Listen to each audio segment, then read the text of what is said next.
नमस्कार दोस्तों, राम राम। मैं हूं योगेश और आप सुन रहे हैं हॉरर कहानी, वो भी मेरी जुबानी।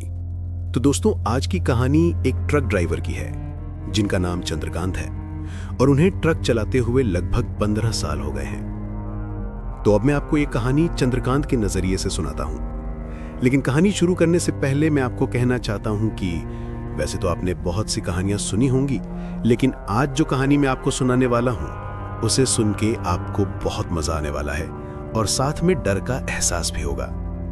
और अगर आप इस चैनल पर पहली बार आए हैं तो चैनल को सब्सक्राइब जरूर करें ताकि आप हमारी फैमिली का हिस्सा बन सकें और आने वाली वीडियो आसानी से आप तक पहुंच जाए।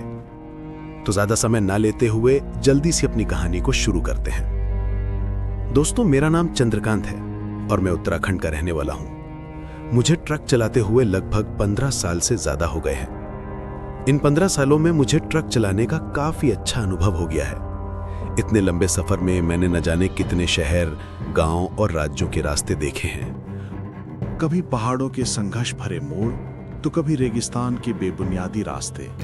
हर मोड़ पर मुझे कुछ नया सीखने को मिला और हर सफर ने मुझे और मजबूत बनाया। ट्रक मेरी जिंदगी का एक अहम हिस्सा बन चुका है। ये सिर्फ एक काम नहीं, बल्कि मेरे लिए एक जज्बा है। दिन हो या रात, धूप हो या बारिश, मैंने हर हालात में स्टीयरिंग संभाली है।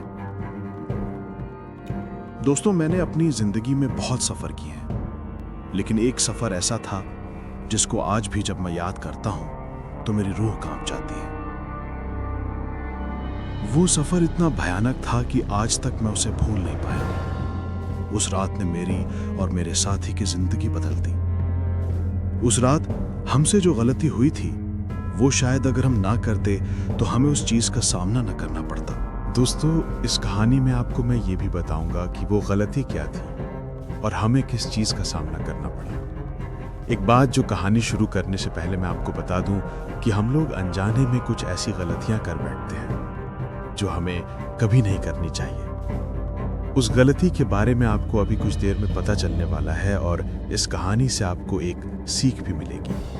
तो चलिए कहानी को जारी रखते हैं। दोस्तों, ये बात आज से 8 साल पहले की है, जब वो सब मेरे साथ हुआ था। आज तो मेरे साथ कोई खलासी नहीं है, लेकिन उस वक्त मेरे साथ मेरा एक खलासी हुआ करता था। उसका नाम मोहन था। मोहन एक होशियार और निडर इंसान था। वो किसी से भी नहीं डरता था। देखने में भी काफी हट्टा कट्टा नौजवान था और जो भी काम मैं उसे बोलता वो उस काम को हमेशा पूरा करता था। मेरे साथ मोहन को काफी वक्त हो चुका था और अब मैं उसे अपने छोटे भाई की तरह मानता था। ये बात मोहन भी मानता था और वो मेरी काफी इज्जत भी करता था। हर बार की तरह इस बार भी हमें माल डिलीवर करने अपने शहर से दूसरे जगह जाना था। लेकिन इस बार का जो माल था वो हमें एक गांव लेकर जाना था। ये माल हमें उस गांव के गोदाम तक पहुंचाना था। अब आज से पहले तो मैं कभी भी उस गांव में नहीं गया था, क्योंकि मैं अपने ट्रक को लेकर एक शहर से दूसरे शहर ही चलता रहता हूं। लेकिन इस बार मुझे पहली बार उस गांव जाना था। हमें उस गांव तक उस माल को पहुंचाने का ऑर्डर मिला था, तो हमारा जाना जरूरी था। वो गांव शहर से काफी दूर था। हमें काफी वक्त लगने वाला था। एक तो हमें उस रास्ते का पूरा पता नहीं था। हालांकि इतना मैं जानता था कि कौन सी सड़क उस तरफ जाती है, लेकिन मैं कभी उस रास्ते पर गया नहीं था। तभी मैं थोड़ा अनजान था उस रास्ते को लेकर।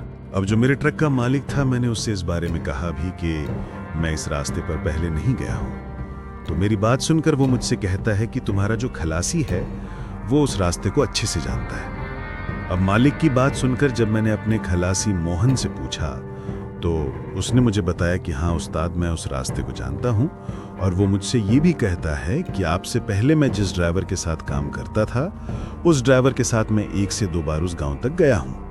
अब जब मोहन के मुंह से मैं ये बात सुनता हूं तो मुझे थोड़ी तसल्ली हो जाती है कि चलो, मोहन उस रास्ते को अच्छे से जानता है, अब टेंशन करने की कोई बात नहीं। उसके बाद मैं अपने ट्रक को माल लोड करने के लिए लगवा लेता हूं। अब जब तक माल लोड हो रहा था तब तक मैं और मोहन थोड़ी बहुत बातें करते हैं। अब बातों बातों में मोहन से मैं पूछता हूं कि हमें कितना वक्त लगेगा उस गांव तक पहुंचने में। तो मेरी बात सुनकर वो मुझसे कहता है कि उस्ताद, वो गांव तो यहां से काफी दूर है, हमें काफी वक्त लगेगा वहां पहुंचने में, लेकिन आप फिक्र मत करो, रास्ता अच्छा है। और वो मुझसे ये भी कहता है कि उस्ताद गांव जाने का जो रास्ता है वो जंगल के बीचों बीच से गुजरता है। अब उसकी बात सुनकर मैं उससे कहता हूँ कि फिर तो हमें जल्दी से निकलना होगा, क्योंकि एक तो तुम कह रहे हो कि रास्ता लंबा है और जंगल से गुजरता है, हमें इस माल को सही सलामत पहुंचाना होगा। दोस्तों, अब आप ये सोच रहे होंगे कि मैं ये सब क्यों बोल रहा हूँ, तो आपको बताता चलूं कि कुछ महीने पहले उसी गांव की तरफ जाते एक ट्रक को लुटेरों ने लूट लिया था और जो ड्राइवर उस ट्रक को चला रहा था उसे भी उन लुटेरों ने काफी मारा था। यही सब सोचकर मुझे थोड़ी टेंशन हो रही थी। अब मेरी बात सुनकर मेरा खलासी मुझसे कहता है कि उस्ताद आप टेंशन मत लो, मैं आपके साथ हूँ, मुझे सब पता है उस रास्ते के बारे में। तो उसकी बात सुनकर मैं उसे भी उस ट्रक के हादसे के बारे में बताता हूँ जो कुछ महीने पहले हुआ था। अब भी मेरा मन बहुत बेचैन है। मेरी बात सुनकर मोहन मुझसे कहता है कि उस्ताद आप बेकार की टेंशन ले रहे हो, कुछ नहीं होगा। मोहन को देखकर ऐसा लग रहा था जैसे उसे किसी चीज की फिक्र ना हो। जैसा कि मैंने आपको पहले ही बताया है कि मोहन एक निडर और मस्त मौला इंसान है। अब उसको इस तरीके से बेखौफ देखकर मैं भी थोड़ा बेफिक्र हो जाता हूं और फिर सोचने लगता हूं कि क्या यार चंद्रकांत, तुम ऐसे ही फालतू में डर रहे हो, जो होना होगा होकर रहेगा। मेरे फिक्र करने से कुछ बदलने वाला तो है नहीं और मैं ऐसे ही फिक्र कर रहा हूं, कुछ नहीं होगा, अच्छा सोचोगे तो अच्छा ही होगा। मैं खुद को तसल्ली दे रहा था, लेकिन शायद मेरे मन में जो बेचैनी चल रही थी वो कहीं ना कहीं सच्ची थी। खैर, हम लोग जल्दी से अपना खाना खत्म कर लेते हैं और फिर जल्दी से अपने ट्रक में चढ़ जाते हैं। उसके बाद मैं फिर से अपने ट्रक को स्टार्ट करता हूं और अपनी मंजिल की तरफ निकल जाता हूं। तो मेरी बात सुनकर वो मुझसे कहता है कि उस्ताद, उस बात को बीते तो अब काफी वक्त हो गया है, आप यूं ही टेंशन ले रहे हो। उस हादसे के बाद कितनी गाड़ियां उस रास्ते पर गई, लेकिन आज तक कोई और हादसा मैंने नहीं सुना। और वो मुझसे ये भी कहता है कि लुटेरों का क्या है उस्ताद, आज वो एक रास्ते पर तो कभी दूसरे रास्ते होते हैं। अब उस दिन उस ड्राइवर की किस्मत खराब थी जो उस बेचारे के साथ ये सब हुआ था। मोहन की बात सुनकर मैं उससे कहता हूं कि जो हादसा उस ट्रक ड्राइवर के साथ हुआ था, क्या वो दिन को हुआ था? तो मेरी बात सुनकर मोहन मुझसे कहता है कि नहीं उस्ताद, वो हादसा रात के वक्त हुआ था। अब जब ये बात मैं अपने खलासी के मुंह से सुनता हूं तो मुझे थोड़ी टेंशन होने लगती है। उसके बाद मैं मोहन से कहता हूं कि तुम अभी कुछ देर पहले कह रहे थे कि तुम उस गांव में दूसरे ड्राइवर के साथ माल पहुंचाने 1 से 2 बार गए हो, तो क्या तुम दिन को गए थे या रात को? तो मेरी बात सुनकर वो मुझसे कहता है कि दिन के वक्त गया था उस्ताद, लेकिन आप ये सब क्यों पूछ रहे हो? तो मोहन की बात सुनकर मैं उससे कहता हूं कि मुझे कुछ ठीक नहीं लग रहा मोहन, आज पहली बार मेरा मन बेचैन है। तो मेरी बात सुनकर मोहन कहता है कि आप टेंशन मत लो उस्ताद, कुछ नहीं होगा, आप ज्यादा मत सोचो, बस हम दोनों यही सब बातें कर रहे थे। फिर मैं उससे कहता हूं कि ठीक है, अगर तुम कहते हो तो सब ठीक ही होगा। कुछ देर बाद ट्रक में माल लोड हो जाता है। माल लोड होने के बाद मैं मोहन से कहता हूं कि चलो मोहन, अब हमें देर नहीं करनी चाहिए। तो मेरी बात सुन के वो मुझसे कहता है कि हाँ उस्ताद, आप ठीक बोल रहे हो, वैसे भी अभी हमें काफी सफर करना है, चलो फिर निकलते हैं। उसके बाद मैं अपना ट्रक स्टार्ट करता हूं और हम लोग वहां से माल लेके निकल जाते हैं। हम दिन के 5 बजे वहां से माल लेके निकलते हैं। अब आप में से बहुत लोग ये सोच रहे होंगे कि दिन के 5 बजे ही क्यों, मैं जल्दी भी तो निकल सकता था। तो आपको बताता चलूं कि मैंने एक माल की डिलीवरी अपने शहर में भी की थी और मैं सुबह 10 बजे अपने शहर पहुंचा था। अब वो वाला माल पहले खाली किया, उसके बाद मुझे दूसरा ऑर्डर मिल गया और फिर ये वाला माल लोड करवाया, तो तभी मुझे निकलने में इतनी देर लग गई थी। यही हम ट्रक वालों की जिंदगी है, हमें जैसे कोई ऑर्डर मिलता है, हम ना रात देखते हैं ना दिन, बस अपना माल उठा के उसे सही जगह पहुंचाना ही हमारा काम होता है। खैर, उसके बाद हम अपने सफर पर निकल जाते हैं। रास्ते में मोहन और मैं काफी बातें करते हैं। मोहन काफी दिलचस्प इंसान था, वो कभी इधर की तो कभी उधर की बातें करता और मुझे वो काफी हंसा भी रहा था। लेकिन शायद यही हंसी अब बहुत जल्द एक डर में बदलने वाली थी, लेकिन हम दोनों इस बात से अनजान थे। शायद हमें इस बात का पता ही नहीं था कि कोई ऐसी बला है जो हमारा इंतजार कर रही है और आज की जो रात आने वाली है वो हम पर काफी भारी पड़ने वाली है। खैर, सफर अच्छा जा रहा था, सब कुछ नॉर्मल लग रहा था। अब कुछ देर बाद सफर करने के बाद मेरा जो खलासी मोहन है वो मुझसे कहता है कि उस्ताद, क्यों ना किसी ढाबे पर ट्रक को रोककर खाना खा लिया जाए। तो मोहन की बात सुनकर मैं उससे कहता हूँ कि तुम पागल हो गए हो क्या, अभी कौन सा टाइम है खाना खाने का, आगे कहीं खा लेंगे। तो मेरी बात सुनकर मोहन मुझसे कहता है कि उस्ताद, अभी 6 तो बजने ही वाले हैं, और अंधेरा भी कुछ वक्त के बाद होने ही वाला है। दोस्तों, ये वक्त सर्दियों का था और आप सबको तो पता ही है कि सर्दियों के वक्त कितनी जल्दी रात हो जाती है। उसके बाद मोहन मुझसे ये भी कहता है कि उस्ताद खाना खा लेते हैं, क्योंकि यहाँ से कुछ दूर आगे चलने के बाद उस गांव की तरफ जाने वाली सड़क आने वाली है। उस रास्ते पर आपको कोई भी ढाबा नहीं मिलेगा और जब तक हम उस गांव तक नहीं पहुंच जाते हम रास्ते में रुक भी नहीं सकते, क्योंकि आपको भी पता है और मुझे भी कि लुटेरों का काफ़ी डर है उस रास्ते पर। इसलिए कह रहा हूँ उस्ताद, खाना खा लेते हैं। अब मोहन की बात सुनकर मुझे भी उसकी बात ठीक लगती है और मैं मान जाता हूँ। उसके बाद थोड़ा आगे चलने के बाद हमें एक ढाबा नज़र आ जाता है और हम लोग अपना ट्रक उस ढाबे के बाहर लगाकर उस ढाबे के अंदर चले जाते हैं। उसके बाद हम लोग खाने का ऑर्डर देते हैं और फिर कुछ देर में खाना आ जाता है। अब खाना खाते खाते मैं मोहन से कहता हूँ कि खाना जल्दी जल्दी खाओ, हमें अभी बहुत सफ़र करना है और ज़्यादा देर करना हमारे लिए सही नहीं रहेगा। और फिर मैं उससे ये भी कहता हूँ कि मुझे वैसे भी कुछ ठीक नहीं लग रहा। ढाबे से निकलने के बाद हम लोग फिर से बातें करने लग जाते हैं। खाना खाने के बाद अब रात पूरी तरह से पसर चुकी थी। मैं भी सोच रहा था कि हमने बिल्कुल सही किया खाना खाकर, क्योंकि मोहन के बोलने के मुताबिक जहां हम जा रहे हैं वहां हमें कोई भी होटल उस रास्ते में मिलने वाला नहीं था। अब ढाबे से निकले हमें काफी वक्त हो गया था। तभी वो रास्ता हमें दिखाई देता है जो उस गांव की तरफ जाता था, मतलब जहां हमें जाना था। उस रास्ते को देखकर मेरा खलासी मोहन मुझसे कहता है, उस्ताद देखो ये बाईं तरफ वाला जो रास्ता है जो हाईवे से अलग होता नजर आ रहा है, इसी तरफ हमको जाना है। तो मोहन की बात सुनकर मैं उससे कहता हूँ, मुझे पता है मोहन कि यही रास्ता है। तो मेरी बात सुनकर वो मुझसे कहता है, उस्ताद आप तो बोल रहे थे कि आप उस गांव में पहले कभी नहीं गए, फिर आप इस रास्ते को कैसे जानते हो? तो मोहन की बात सुनकर मैं उससे कहता हूँ, हाँ मैं पहले कभी उस तरफ नहीं गया, लेकिन मुझे इतना पता है कि ये रास्ता उस गांव की तरफ जाता है। क्योंकि एक बार यहीं इसी जगह एक आदमी ने मुझसे लिफ्ट मांगी थी और जब मैंने उसे लिफ्ट दी थी तो उसने खुद को उस गांव का बताया था और उसने मुझसे कहा था कि ये रास्ता मेरे गांव की तरफ जाता है। उसी आदमी से ही मुझे उस हादसे के बारे में पता चला था जब उस ट्रक को लुटेरों ने लूटा था, और तब उस ट्रक को लूटे हुए सिर्फ 1 महीना ही हुआ था। तभी मैं इस रास्ते के बारे में जानता हूँ कि ये रास्ता उस तरफ जाता है। हालांकि मैं कभी गया नहीं हूँ, लेकिन आज हमारी किस्मत देखो, हमें आज माल लेकर इसी रास्ते से जाना पड़ रहा है।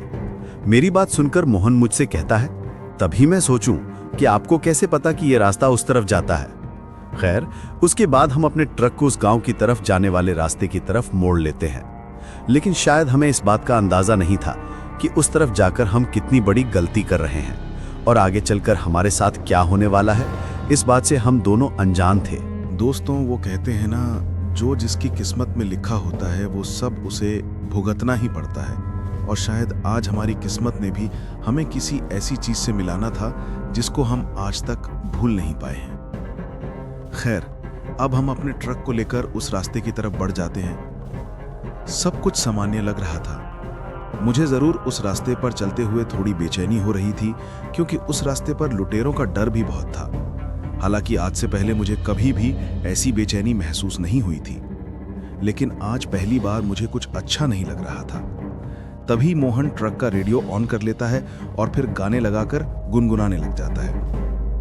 उसे इस तरह से गुनगुनाता देखकर मैं उससे कहता हूं, तुम्हें कभी डर नहीं लगता क्या? तो मेरी बात सुनकर वो मुझसे कहता है कि इस बात का डर उस्ताद, मुझे कोई डर वगैरह नहीं लगता, और डर डर के जीना भी कोई जिंदगी है। हमेशा जिंदगी में खुश रहो। मोहन की बात सुनकर मुझे भी थोड़ी हिम्मत मिलती है और मैं उससे कहता हूं, बात तो तुम्हारी सही है, लेकिन कभी कभी डरना भी बहुत जरूरी होता है। तो मेरी बात सुनकर मोहन थोड़ा मुस्कुराता है और फिर मुझसे कहता है, बात आपकी भी सही है। उसके बाद मैं मोहन से पूछता हूँ, मोहन तुम मुझसे पहले जिस ड्राइवर के साथ काम करते थे वहां से तुमने काम क्यों छोड़ा था? तो मेरी बात सुनकर वो मुझसे कहता है, उस्ताद वो ड्राइवर मुझसे काम बहुत करवाता था, लेकिन पैसे कम देता था और उतने कम पैसों में मेरा गुजारा भी नहीं होता था, तभी मुझे वहां से काम छोड़ना पड़ा। अब हम लोग यही सब बातें कर रहे थे कि अब हमारे देखते देखते जंगल का इलाका शुरू हो जाता है। अब जिस रास्ते पर हम चल रहे थे वो रास्ता पूरी तरह से सुनसान था। एक भी गाड़ी हमें उस सड़क पर दिखाई नहीं दे रही थी। दोस्तों, उस वक्त का जो माहौल था वो काफी डरावना लग रहा था, क्योंकि अंधेरा बहुत ही गहरा था और दूर दूर तक फैला हुआ था। सिर्फ मेरे ट्रक की हेडलाइट ही उस रास्ते के अंधेरे को चीरने की कोशिश कर रही थी। हमें सिर्फ उतना ही नजर आ रहा था जितना हम अपने ट्रक की हेडलाइट से देख सकते थे। बाकी का हमें कुछ भी दिखाई नहीं दे रहा था। सड़क के दोनों तरफ काला घना जंगल था, जिसके बीचों बीच से हमारा ट्रक उस सुनसान सड़क पर गुजर रहा था। मुझे काफी डर लग रहा था उस रास्ते से गुजरते वक्त। पूरा जंगल शांत नजर आ रहा था। सिर्फ मेरे ट्रक के टायरों की घरघराहट और ट्रक के अंदर का रेडियो ही मुझे सुनाई दे रहा था। और कभी कभी तो मुझे ऐसा महसूस हो रहा था जैसे कोई मुझे उस जंगल से देख रहा हो। इतना डरावना माहौल मैंने पहले कभी महसूस नहीं किया था। लेकिन वहीं अगर मैं मोहन की बात करूं तो वो अभी भी रेडियो में लगे गानों को गुनगुना रहा था। उसे ऐसा माहौल देखकर भी कोई फर्क नहीं पड़ रहा था। खैर, अब इन सब बातों को नजरअंदाज करते हुए मैं अपनी ड्राइविंग पर ध्यान देता हूं और अपने ट्रक की स्पीड को थोड़ा तेज कर लेता हूं ताकि हम जल्दी से अपनी मंजिल पर पहुंच जाएं। लेकिन शायद मंजिल पर पहुंचने से पहले हमारे साथ कुछ ऐसा होने वाला था जिससे हम दोनों अनजान थे।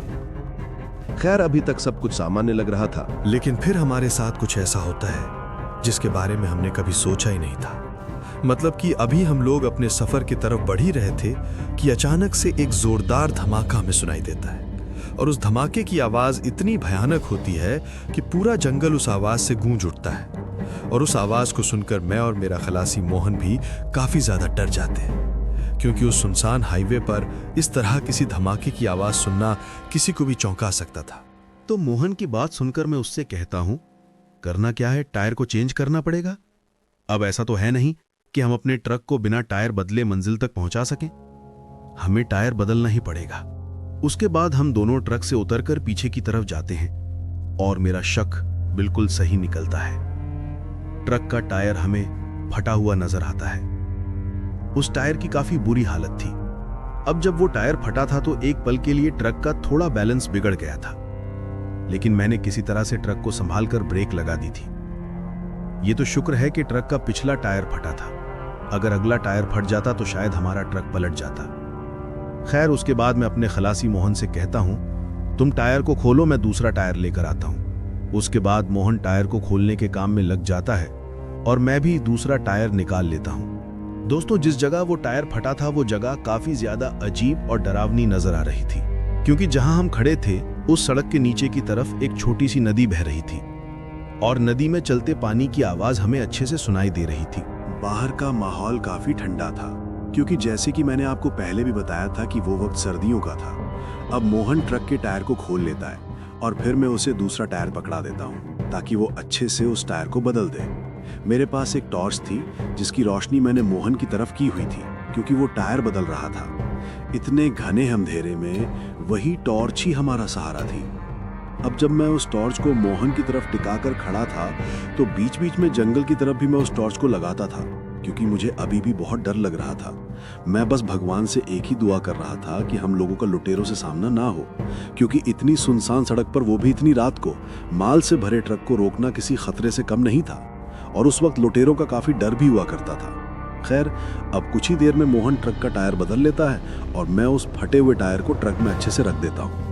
उसके बाद मैं ट्रक में चढ़ जाता हूँ और ट्रक में चढ़ने से पहले मोहन से कहता हूँ कि अब ज्यादा देर मत करो, हमें जल्दी से निकलना होगा। यहाँ ज्यादा देर रुकना खतरे से खाली नहीं है। तो मेरी बात सुनकर मोहन मुझसे कहता है, उस्ताद आप ट्रक में चढ़ो, मैं अभी आता हूँ। तो मोहन की बात सुनकर मैं उससे कहता हूँ, आखिर तुम जा कहाँ रहे हो? तो मेरी बात सुनकर वो कहता है, कहीं नहीं जा रहा उस्ताद, बस टॉयलेट करके अभी आता हूँ। तो मोहन की बात सुनकर मैं उससे कहता हूँ, जल्दी करो। उसके बाद मोहन ट्रक के पीछे की तरफ चला जाता है और मैं भी तब तक अपने ट्रक को स्टार्ट करता हूँ। अब मुझे 5 मिनट से ज्यादा हो जाते हैं ट्रक में बैठे हुए, लेकिन अभी तक मोहन पीछे से वापस नहीं आया था। अब जब मोहन इतना वक्त लगाता है आने में तो मुझे उस पर काफी गुस्सा आ जाता है और मैं सोचता हूँ कि आज अगर हमारे ट्रक को लुटेरों ने लूटा तो उसका पूरा जिम्मेदार ये मोहन होगा। कितना बेफिक्र इंसान है ये मोहन। इसे इतना तो पता होना चाहिए कि यहाँ रुकना हमारे लिए ठीक नहीं है। अभी मैं ये सब सोच ही रहा था कि तभी मोहन मेरी ट्रक की खिड़की के पास आ जाता है और फिर मुझे आवाज लगाकर कहता है, उस्ताद जल्दी नीचे उतरो। तो मोहन की बात सुनकर मैं उससे कहता हूँ, तुम पागल हो गए हो क्या? एक तो तुमने आने में इतनी देर लगाई और अब बोल रहे हो कि नीचे उतरो। तो मेरी बात सुनकर वो कहता है, उस्ताद मैंने कुछ देखा है, क्या आप मुझे बता सकते हैं कि वो क्या है? तो मोहन की बात सुनकर मैं उससे कहता हूँ, मुझे कुछ नहीं देखना, तुम जल्दी से ट्रक में बैठ जाओ, इस सुनसान रास्ते पर रुकना हमारे लिए ठीक नहीं है। तो मेरी बात सुनकर वो कहता है, उस्ताद आप एक बार तो देखो आखिर वो क्या है, उसके बाद हम जल्दी यहां से निकल जाएंगे। तो मोहन की बात सुनकर मैं उसे कहता हूं, आखिर बताओगे भी क्या देखा है तुमने जो इतनी जिद कर रहे हो दिखाने की? तो मेरी बात सुनकर वो कहता है, आप खुद ही उतर कर देखो, मुझे तो कुछ समझ ही नहीं आ रहा कि आखिर वो सब क्या है। अब मोहन की इतनी जिद करने पर मैं ट्रक को बंद कर देता हूं और फिर से टॉर्च को जलाकर ट्रक से नीचे उतर जाता हूं। उतरने के बाद मैं मोहन से कहता हूं, तुम भी ना छोटे बच्चे की तरह जिद करते हो, अब दिखाओ मुझे क्या देखा है तुमने। तो मेरी बात सुनकर वो कहता है, उस्ताद मेरे पीछे आओ, मैं आपको दिखाता हूं कि आखिर मैंने क्या देखा है। अब मोहन की बात सुनकर मैं उसके पीछे पीछे चल पड़ता हूं। उसके बाद वो मुझे ट्रक के पीछे की तरफ ले जाता है और फिर वो मुझे थोड़ा साइड की तरफ ले जाता है। वहां मुझे एक रास्ता नजर आता है जो कि उस नदी की तरफ जा रहा था, जो कि सड़क के साथ में नीचे की तरफ थी। अब जब मैं उस रास्ते को देखता हूं तो मैं मोहन से कहता हूं, तुमने मुझे इसी रास्ते को दिखाने लाया क्या? तो मेरी बात सुनकर वो कहता है, नहीं उस्ताद, इस रास्ते के साइड में देखो, इस पत्थर पर क्या रखा है। तो मोहन की बात सुनकर मैं अपनी नज़र को थोड़ा और साइड में करता हूँ, और जब मैं अपनी नज़र को उस पत्थर की तरफ करता हूँ तो मुझे काफ़ी अजीब लगता है और थोड़ा डर भी लगने लगता है। उस नज़ारे को अगर कोई आम आदमी देख ले तो वो काफ़ी डर जाएगा। दोस्तों, अब जैसे ही मैं अपनी टॉर्च को उस पत्थर की तरफ करता हूँ तो मैं देखता हूँ कि 4 से 5 नींबू मुझे नज़र आते हैं जिन पर सिंदूर डाला गया है, और उन नींबुओं के साथ में मांस के कुछ टुकड़े रखे हुए थे। वो जो मांस के टुकड़े हमें नजर आ रहे थे वो खून से भरे पड़े थे। ऐसा लग रहा था जैसे वो मांस किसी ताज़ा जानवर का हो। इतना ही नहीं दोस्तों, एक काले रंग की गुड़िया भी मुझे नजर आती है जो कि उन नींबुओं के ऊपर लेटी हुई थी। अब जब ये सब मैं देखता हूँ तो मुझे काफ़ी अजीब लगता है और कहीं ना कहीं मुझे डर भी लग रहा था। तभी मेरा खलासी मोहन मुझसे कहता है, उस्ताद ये सब क्या है? तो मोहन की बात सुनकर मैं उससे कहता हूँ, यहाँ से जल्दी निकलो, अब यहाँ ज्यादा देर रहना ठीक नहीं है। ये जरूर किसी ने कोई काला जादू किया है, और ये सारी सामग्री जितनी भी मुझे नजर आ रही है ये सब काले जादू की सामग्री है। जरूर इस गांव में कोई काला जादू करता होगा, क्योंकि बहुत से गांवों में लोग इन तंत्र मंत्र में खोए रहते हैं। लेकिन हमें इससे क्या मतलब, चलो जल्दी, अब यहाँ एक पल भी रुकना ठीक नहीं होगा। तो मेरी बात सुनकर मोहन हंसता है और मुझसे कहता है, क्या उस्ताद आप भी इन बातों पर विश्वास करते हो? मैं इन बातों को नहीं मानता, ये सब झूठी अफवाहें हैं। तो मोहन की बात सुनकर मैं उसे कहता हूँ, तुम मानो या ना मानो, लेकिन मैंने बचपन में अपनी दादी से सुना था कि बहुत से लोग रात के समय ये काला जादू करते हैं, और जो भी सामग्री यहाँ पड़ी हुई थी इनका उपयोग वो लोग करते हैं। मेरी दादी हमेशा मुझसे कहती थी कि कहीं भी अगर तुमको ऐसी कोई भी चीज नजर आए तो उससे हमेशा दूर रहना। तभी मैं तुमको बोल रहा हूँ, इन चीजों से दूर रहो, आओ चलते हैं। अब मेरी बात सुनकर मोहन उसको एक मजाक के रूप में लेता है और मुझसे कहता है, क्या उस्ताद, मैंने तो सोचा भी नहीं था कि आपकी तरह का इंसान इन बातों पे विश्वास करता है। तो उसकी बात सुनकर मैं उससे कहता हूँ, मुझे भी इस बारे में कोई बात नहीं करनी, चलो जल्दी ट्रक में चलते हैं। तो मेरी बात सुनकर वो मुझसे कहता है, उस्ताद ये 1 मिनट रुको, अब देखो मैं क्या करता हूँ। तो उसकी बात सुनकर मैं उससे कहता हूँ, तुम क्या करने वाले हो? कोई भी गलती मत करना, चुपचाप ट्रक में बैठ जाओ।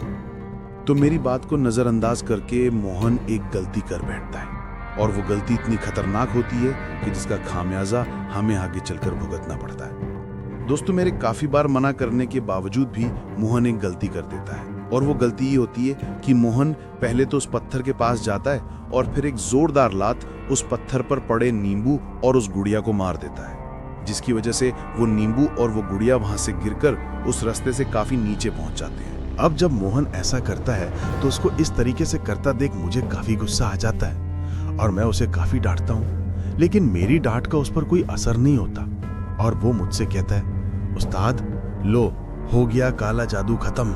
मोहन अभी भी उस बात को मजाक में ले रहा था, काफी हंस भी रहा था। उसके बाद मोहन मुझसे कहता है, उस्ताद छोड़ो इस बात को, चलो अब चलते हैं। मोहन की बात सुनकर मैं भी ट्रक की तरफ आ जाता हूँ और फिर मैं ट्रक में चढ़ जाता हूँ। मेरे चढ़ने के बाद मोहन भी ट्रक में चढ़ जाता है, लेकिन शायद मोहन को इस बात का अंदाजा नहीं था कि उसने कितनी बड़ी गलती कर दी है और इसकी सजा अब वो सारी उम्र भुगतने वाला है। उसके बाद मैं अपने ट्रक को स्टार्ट करता हूं और फिर हम लोग आगे की तरफ निकल जाते हैं। अभी हम लोग वहां से आगे की तरफ चले ही थे कि अचानक से मुझे महसूस होता है जैसे ट्रक का जो लोड था वो और भी भारी हो गया है। दोस्तों, ऐसा मुझे महसूस हो रहा था। हालांकि ट्रक में जो माल था वो भी काफी भरा हुआ था, लेकिन मुझे ऐसा लग रहा था जैसे ट्रक ओवरलोड हो गया है। क्योंकि अभी कुछ देर पहले जब मैं ट्रक को चला रहा था, मतलब कि ट्रक के टायर फटने से पहले, तब मुझे ऐसा नहीं लग रहा था। लेकिन जब से हमने ट्रक का टायर बदला और हम लोग उस जगह को छोड़कर आगे बढ़े जिस जगह पर वो नींबू वगैरह हमें दिखे थे, तब से मुझे अपना ट्रक काफी भारी महसूस हो रहा था। अब ये चीज एक ट्रक ड्राइवर ही महसूस कर सकता है कि ट्रक अचानक से भारी हुआ या नहीं। उसके बाद मैं ये बात अपने खलासी मोहन से कहता हूं कि मोहन यार, मुझे ऐसा क्यों लग रहा है जैसे हमारे ट्रक का जो लोड था वो बढ़ गया है। तो मेरी बात सुनकर वो मुझसे कहता है, लोड तो पहले से ही है उस्ताद, आपको ऐसे ही महसूस हो रहा है। और वो मुझसे ये भी कहता है कि आपको अभी भी उन लुटेरों की टेंशन है कि कहीं वो हम पे हमला ना कर लें, और आपको जल्दी से माल पहुंचाने की भी टेंशन है। शायद तभी आपको ऐसा लग रहा है। मोहन की बात सुनकर मुझे भी ऐसा लगता है कि शायद ये सही बोल रहा है, लेकिन कहीं ना कहीं मेरा मन ये सब मानने से मना कर रहा था, क्योंकि ट्रक का जो लोड था वो सच में ज्यादा हो गया था। खैर, अब मैं इस बात को नजरअंदाज करके अपनी ड्राइविंग पर ध्यान देता हूँ। हम जैसे जैसे आगे बढ़ रहे थे, रास्ता और भी सुनसान और डरावना होता जा रहा था। मेरे दिमाग में बस यही चल रहा था कि कहीं मैंने इस रास्ते पर आकर कोई गलती तो नहीं कर दी। और मैं ये भी सोच रहा था कि अब आगे से मैं कभी भी इस तरफ तो कभी नहीं आऊंगा। अभी मैं ये सोच ही रहा था कि मोहन रेडियो को फिर से ऑन करता है और फिर से गाने लगाने लगता है। उसके रेडियो ऑन करते ही मैं सोचता हूँ कि मोहन ने ये ठीक ही किया कि रेडियो ऑन कर लिया, नहीं तो मेरे दिमाग में ऐसे भी उल्टे सीधे ख्याल आ रहे थे। अब हम दोनों रेडियो में चलते गाने सुन रहे थे और मोहन उन गानों को गुनगुना रहा था। अब कुछ देर तक तो सब ठीक रहता है, लेकिन फिर कुछ देर में सब एकदम से बदल जाता है। मतलब कि मोहन जो कि रेडियो में लगे गाने गुनगुना रहा था, अब अचानक से उसने गुनगुनाना बंद कर दिया। अब जब मोहन एकदम से चुप हो जाता है तो पहले तो मुझे ये सामान्य बात लगती है, लेकिन फिर जब मैं उससे कुछ पूछता हूँ कि आखिर क्या हो गया मोहन, तुम एकदम से शांत क्यों हो गए, तो मेरी बात सुनकर मोहन ने कोई भी जवाब नहीं दिया। मेरे 1 से 2 बार पूछने पर भी जब मोहन का कोई जवाब नहीं आता तो मैं ट्रक को थोड़ा धीमा कर लेता हूँ और पहले तो रेडियो को बंद कर देता हूँ। फिर मोहन को दोबारा से पूछता हूँ कि आखिर बताओगे क्या हुआ, तुम एकदम से चुप क्यों हो गए और मेरी बात का जवाब क्यों नहीं दे रहे। लेकिन मोहन अभी भी शांत था। दोस्तों, मोहन की हालत ऐसी थी कि वह एकदम से शांत खड़ा था। उसके माथे से पसीना छलक रहा था और वो मुझे थोड़ा डरा हुआ लग रहा था। अब इस तरीके से मैंने पहले कभी भी मोहन को डरते नहीं देखा था। अब मोहन की ऐसी हालत देखकर मुझे भी थोड़ा डर लगने लगा था, क्योंकि जो मोहन इतना दिलदार इंसान होकर भी अगर ऐसी हालत में था तो इसके पीछे कोई ना कोई वजह भी जरूर होगी। एक और बात जो मैं आपको कहना चाहता हूं दोस्तों, मोहन जो था उसकी आंखें खिड़की से बाहर जो ट्रक का साइड मिरर था उस पर टिकी हुई थी और वो अभी भी खिड़की की तरफ ही देख रहा था। अब उसको इस तरीके से खिड़की की तरफ देखते हुए मैं सबसे पहले तो ट्रक को ब्रेक लगाकर रोक लेता हूं और फिर अपने हाथ से मोहन के कंधे को छूकर उसको हिलाता हूं।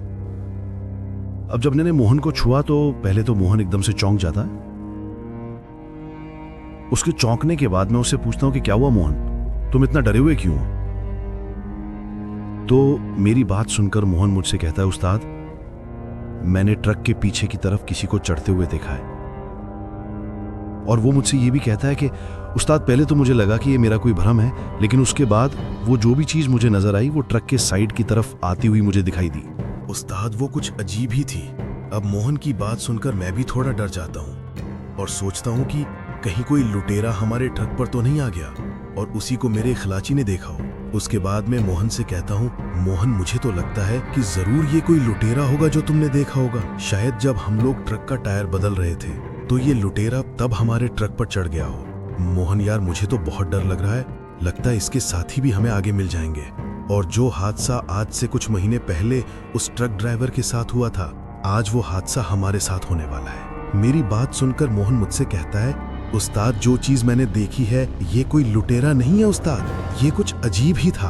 उसकी बात सुनकर मैं उससे कहता हूँ, तुम्हारे बोलने का मतलब क्या है। तो मोहन मुझसे कहता है, उस्ताद एक भयानक साया मैंने अपने ट्रक के साइड की तरफ देखा जो हमारे ट्रक पर चिपक कर बैठा था और उस साये ने कई बार मेरे करीब आने की कोशिश की।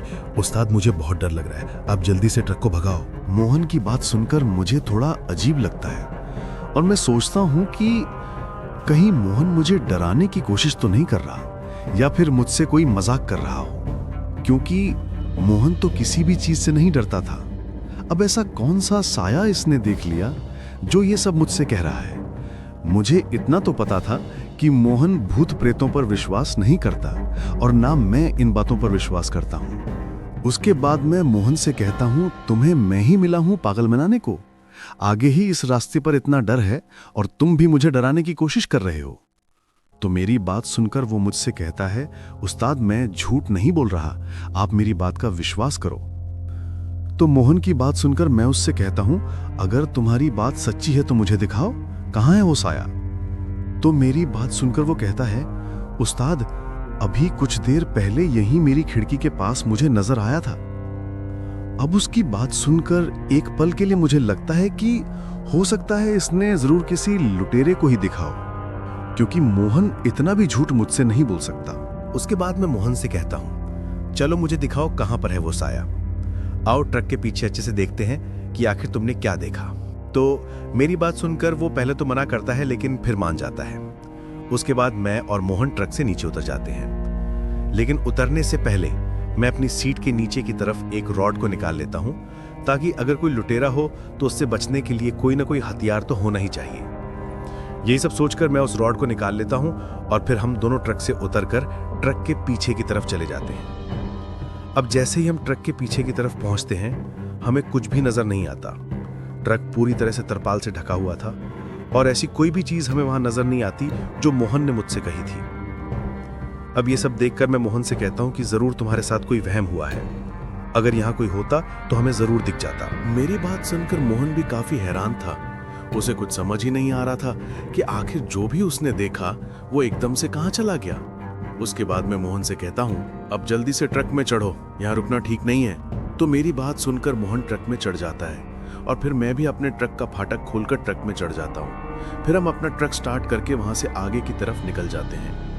अब मैं अपने ट्रक की स्पीड को थोड़ा तेज कर लेता हूं ताकि हम जल्द से जल्द उस गांव तक पहुंच जाएं। अब ये सब होने के बाद मैं काफी ज्यादा डर जाता हूं। ये सब मोहन ने भी देखा था, लेकिन उसे भी कुछ समझ नहीं आ रहा था, क्योंकि सब कुछ एकदम से हुआ था।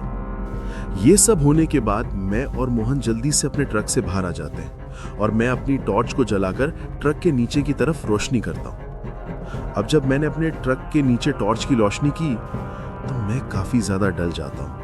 दोस्तों, मैं देखता हूं कि ट्रक की जो टायर थे वो पूरी तरीके से खून से भरे हुए थे। ये सब नजारा देखकर मोहन भी चौंक गया था। अब हम लोग ज्यादा ना सोचकर उस चीज को देखने की कोशिश करते हैं कि आखिर जो भी चीज या जानवर हमारे ट्रक के नीचे आया वो क्या था। हम दोनों उस जानवर को अच्छे से पीछे की तरफ भी देखते हैं, लेकिन हमें सिवाय खून के वहां कुछ भी नजर नहीं आता। अब हम लोगों की तो कुछ समझ में नहीं आ रहा था कि आखिर जो भी हमारे ट्रक के नीचे आया वो गया तो गया किधर, और वो क्या था। अगर कोई जानवर था तो हमें दिख क्यों नहीं रहा। ये सब देखकर मेरा दिमाग खराब हो गया था। उसके बाद मैं मोहन से कहता हूं कि छोड़ो इस बात को और जल्दी से ट्रक में चढ़ो।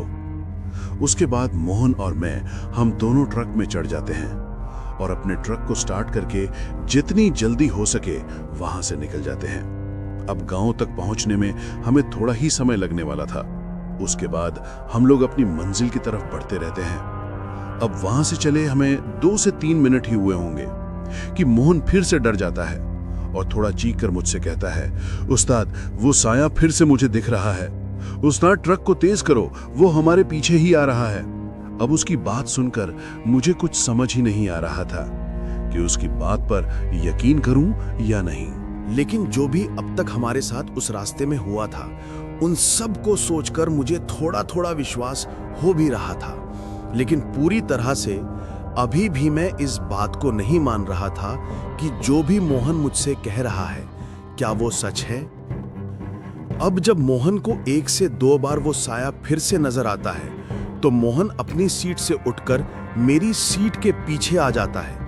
उसको इस तरीके से मैंने पहले कभी भी डरता नहीं देखा था। अब जब मोहन मेरे पीछे आ जाता है तो मैं उससे कहता हूं कि क्या हो गया, तुम यहां मेरे पीछे क्यों आ गए। तो मेरी बात सुनकर वो मुझसे कहता है, उस्ताद वो साया हमारे ट्रक पर फिर से सवार हो गया है और वो दिखने में काफी भयानक नजर आ रहा है। अब उसकी बातें सुनकर मुझे उस पर विश्वास होने लगा था, क्योंकि मोहन अगर इतना डरा है तो जरूर इसके पीछे कोई बात होगी। खैर, मोहन के पीछे आ जाने के बाद मैं उससे कहता हूं कि तुम फिक्र मत करो, आराम से बैठो और खुद को संभालो। उसके बाद मैं ट्रक चलाता रहता हूँ। अब जब मैं ट्रक चला रहा था कि अचानक मुझे अपने ट्रक के साइड मिरर में थोड़ी हलचल महसूस होती है। अब जब मुझे ऐसा महसूस होता है तो मैं कुछ सेकंड के लिए अपनी नजर उस साइड मिरर की तरफ करता हूँ। अब जैसे ही मैंने अपनी नजरों को साइड मिरर की तरफ किया तो जो मैं देखता हूँ उसे देख के मेरी आंखें फटी की फटी रह जाती हैं। इतना डरावना मंजर मैंने अपनी जिंदगी में पहली बार देखा था। दोस्तों, अब जैसे ही मेरी नजर उस साइड मिरर पे पड़ती है तो मैं देखता हूं कि सच में एक काला साया मेरे ट्रक के साइड की तरफ मुझे दिखाई देता है। और अब मुझे पूरे तरीके से विश्वास हो जाता है कि जो भी मेरा खलासी मोहन मुझसे कह रहा था वो सब सच था। दोस्तों, वो साया काफी अजीब तरीके से ट्रक पे चिपका हुआ मुझे नजर आ रहा था। जिस तरीके से कोई छिपकली किसी दीवार पे चिपक कर बैठती है, उसी तरीके से वो साया मेरे ट्रक के साइड में पीछे की तरफ चिपका हुआ मुझे नजर आ रहा था। उस साए को देखकर मैं बुरी तरह से डर जाता हूँ और मैं अपने खलासी मोहन से कहता हूँ, मोहन, तुम्हारी बात बिल्कुल सच्ची थी। वो साया सच में हमारे ट्रक पर ही बैठा हुआ है। मेरी बात सुनकर मोहन और भी डर जाता है और रोते हुए मुझसे कहता है, उस्ताद, कुछ भी करो, मेरी जान बचा लो। मोहन की बात सुनकर मैं एकदम से शांत हो गया था, क्योंकि मुझे कुछ भी समझ नहीं आ रहा था कि आखिर उस साए से कैसे बचा जाए। अभी मैं ये सोच ही रहा था कि तभी वो साया उस ट्रक से साइड से चलता हुआ मेरी खिड़की के काफी करीब आ जाता है। और जब वो साया मेरे ट्रक की खिड़की के पास आ जाता है तो उस चीज को देखकर मेरी हालत काफी ज्यादा खराब हो जाती है। इतना भयानक नजारा मैंने अपनी जिंदगी में पहली बार देखा था। दोस्तों, मैं देखता हूं कि जब वो साया मेरे काफी करीब आ जाता है तो वो साया एक औरत की तरह मुझे नजर आता है, लेकिन वो दिखने में कोई साधारण औरत नहीं बल्कि किसी चुड़ैल की तरह नजर आ रही थी। दोस्तों, उस चुड़ैल ने काली पोशाक पहनी हुई थी। उसके काफी लंबे काले बाल जो कि हवा में लहरा रहे थे, बड़े बड़े दांत और लंबे लंबे नाखून मुझे साफ साफ दिखाई दे रहे थे। उसका चेहरा इतना भयानक था कि उसको शब्दों में पिरोना काफी मुश्किल था। उसकी आंखें बिल्कुल आग में जले अंगारों की तरह नजर आ रही थी। मैं चाहकर भी उससे अपनी नजरों को मिला नहीं पा रहा था। इतना भयानक चेहरा अगर कोई भी देखे तो उसे हार्ट अटैक हो जाए, और शायद अब मेरी हालत भी कुछ ऐसी ही थी।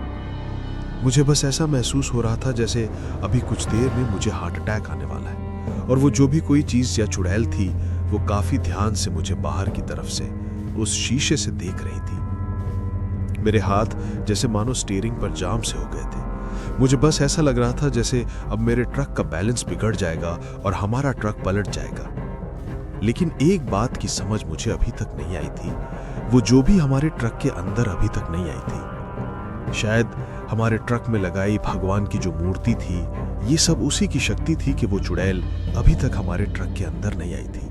अब किसी तरीके से उसी तरह ट्रक चलाते हुए मेरा खलासी मोहन मुझसे कहता है, उस्ताद, वो देखो गांव नजर आ गया है। उस्ताद, अब किसी तरीके से अपने ट्रक को गांव तक पहुंचा दो, फिर शायद हम बच जाएं। मोहन की बात सुनकर मुझे एक उम्मीद नजर आने लगी कि शायद गांव में पहुंचकर हमारी जान बच सकती है। अब इतना तो मुझे पता चल चुका था कि ये चुड़ैल हमारे केबिन के अंदर आने वाली नहीं है, क्योंकि ट्रक के अंदर भगवान शंकर की मूर्ति लगी हुई थी। अब इसी बात को ध्यान में रखकर मैं थोड़ी हिम्मत करके अपने ट्रक को गांव की सीमा के अंदर ले जाता हूं और फिर हम लोग गांव में पहुंच जाते हैं। अब जैसे ही हम लोग गांव पहुंचते हैं तो मैं अपनी खिड़की की तरफ डरते हुए देखता हूं कि क्या वो चुड़ैल अभी भी वहीं पर है। लेकिन जैसे ही मैं अपने ट्रक के साइड मिरर में देखता हूं तो मुझे उस तरफ कोई भी नजर नहीं आता। मोहन अभी भी मेरी सीट के पीछे ही बैठा हुआ था। उसके बाद मोहन मुझसे कहता है कि उस्ताद, क्या अभी भी वो साया आपको दिख रहा है? तो मोहन की बात सुनकर मैं उससे कहता हूं कि नहीं, मुझे अब कोई भी नजर नहीं आ रहा। मेरी बात सुनकर मोहन चैन की सांस लेता है और फिर मुझे भी थोड़ी तसल्ली मिल चुकी थी कि चलो उस चीज से कहीं पीछा छूटा। लेकिन शायद हम गलत थे, क्योंकि अभी भी हम लोगों का पीछा नहीं छूटा था। दोस्तों, उसके बाद हम लोग अपना माल लेकर उस गोदाम में पहुंच जाते हैं, लेकिन गोदाम बंद हो चुका था। अब हमें सुबह का इंतजार करना था। उसके बाद मैं और मेरा खलासी मोहन उस गोदाम के बाहर ट्रक लगाकर पूरी रात उसी ट्रक में बिताते हैं, क्योंकि हम जानते थे कि जब तक हम इस ट्रक के अंदर हैं हम सुरक्षित हैं। वो पूरी रात हम उस ट्रक से बाहर नहीं आए और फिर हम लोग ट्रक के अंदर ही सो गए थे। उसके कुछ समय के बाद सुबह हो जाती है और फिर हम लोग अपना माल डिलीवर करके वापस लौट जाते हैं। अब दिन के वक्त तो हमारे साथ कुछ नहीं होता है, उसके बाद हम लोग वापस आ जाते हैं। अब वापस आकर मैं अपने मालिक से कहता हूँ कि 1 से 2 दिन का मुझे काम नहीं करना है, क्योंकि मुझे अपने घर पर कुछ जरूरी काम है। तो मेरी बात सुनकर मेरे ट्रक का मालिक मान जाता है। दोस्तों, मुझे कोई भी जरूरी काम नहीं था, लेकिन मुझे आराम की सख्त जरूरत थी, क्योंकि मेरा बदन पूरी तरह से टूट रहा था। मुझे ऐसा महसूस हो रहा था जैसे मैं बीमार होने वाला हूँ। उसके बाद मैं मोहन से भी कहता हूँ कि तुम भी एक दिन आराम करो, उसके बाद हम काम पर आएंगे। तो मेरी बात सुनकर वो भी हामी भरता है। उसके बाद मैं अपने घर चला जाता हूँ और घर पहुंचकर वही होता है जो मैंने सोचा था, मतलब कि मैं काफी बीमार हो जाता हूँ। मेरी हालत काफी बिगड़ चुकी थी, काफी तेज बुखार मुझे आ रहे थे। ये सब देखकर मेरी बीवी काफी ज्यादा डर जाती है। कोई भी दवा मुझ पर असर नहीं कर रही थी। दोस्तों, जब भी मैं रात को सोता, मुझे वो चुड़ैल अपने सामने हंसते हुए नजर आती और मैं पूरी रात चीखता रहता था।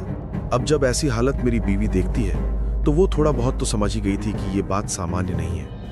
उसके बाद वो मुझसे पूछती है कि आखिर आपके साथ कोई ऐसी वैसी घटना तो नहीं हुई थी जिसकी वजह से आपकी ऐसी हालत हुई है।